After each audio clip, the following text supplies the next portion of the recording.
Welcome to Let's Talk Tuesday, sponsored by the Academy of Financial Literacy. My name is Dwight Hollins. This is a dream that has finally become a reality for me.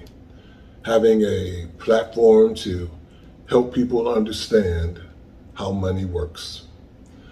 The goal of the Academy of Financial Literacy, or AFL if you will, is to guide you toward building a strong financial foundation that will lead to self-sufficiency.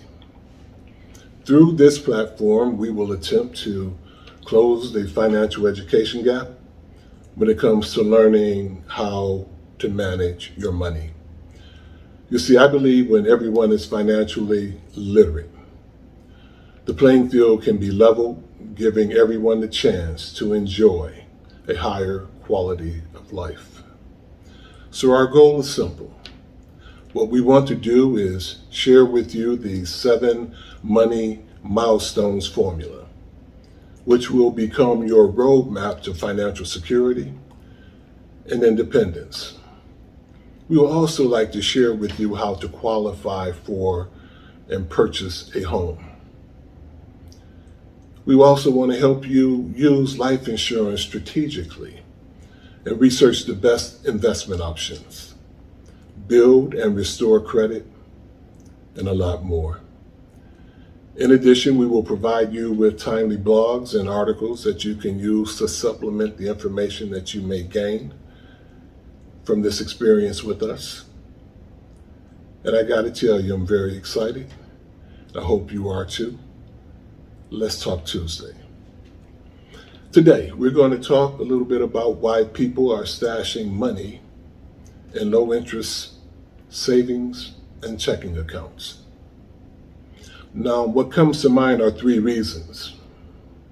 The first is that they want their money to be safe. The second is they want easy access to their money, and that makes sense to me. The third, they are thinking about putting their money in an environment where they think the money is going to grow. Now, for most people, the answer is a combination of all 3. They want their money to be safe from loss or from theft, easily accessible in case of emergency, and grow over time to reach their financial goals. Unfortunately, with interest rates currently at historic lows, savings accounts aren't doing much to help people reach their goal. In fact, after inflation and taxes, many people are losing money by keeping it in a savings account. Oh, and by the way, did you know that the national average interest rate for a savings account is 0.06%?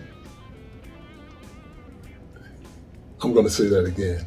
The average interest rate for savings accounts is 0.06%. So when you put your money in the bank, that is the interest rate or the rate of return that you're getting as an investment. But you see, when people save money, they are often thinking more about keeping that hard-earned money safe rather than putting it to work. So consider this question. After you deposit your money into your savings account or your checking account, what does the bank do with that money?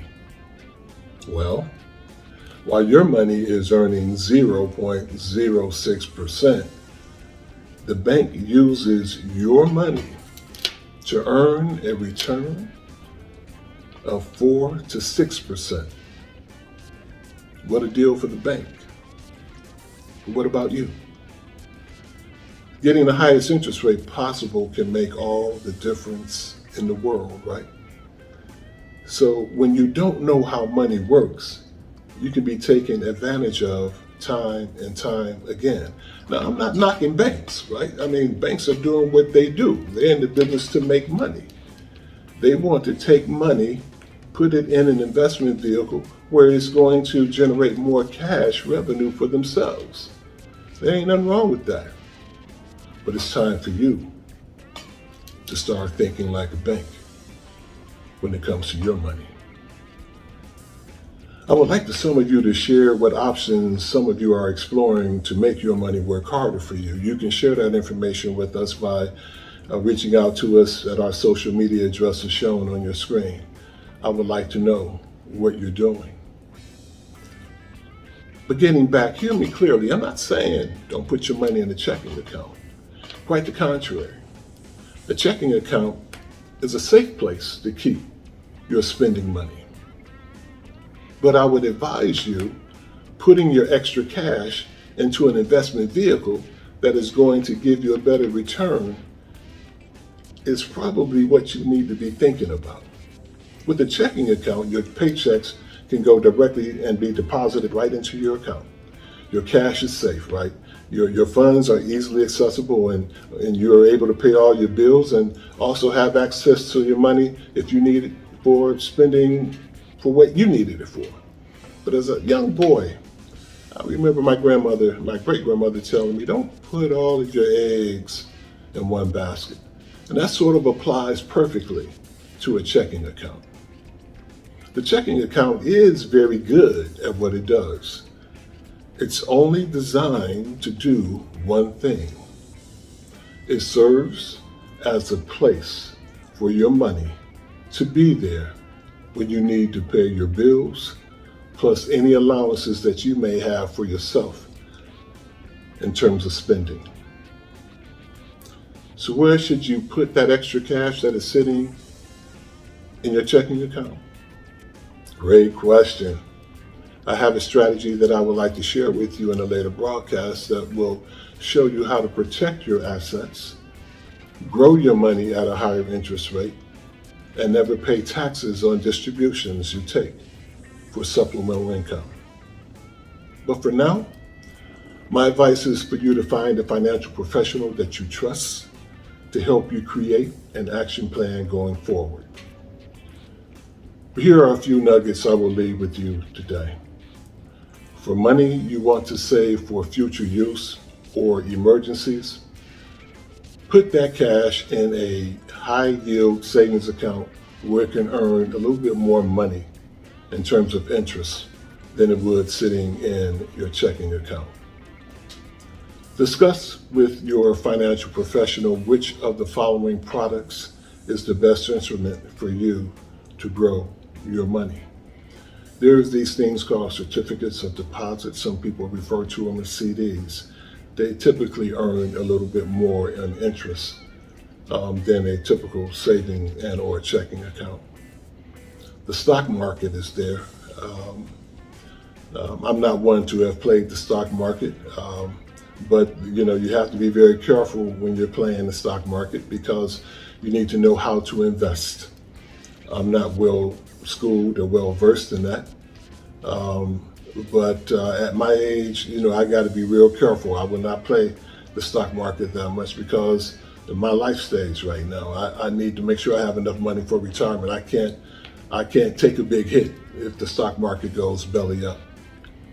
But you need to know how to invest, and having a financial advisor can help you in that regard because there are products that you might invest in the stock that is an aggressive product, or you might want to take more of a conservative approach in investing your money. But that is something that someone from the financial background who is well versed in that regard, they can help you with that. And there are other products out there called IRAs and Roth IRAs as well. And those products are there to allow you to grow your money at a conservative rate as well. Before closing though, let's go back to the checking account, the whole discussion of the checking account. Many people ask me all the time, how much money should I keep in a checking account? And I would say that everyone's situation is different because the exact amount of money you should keep in your checking account actually depends on the individual's cash inflow and outflow.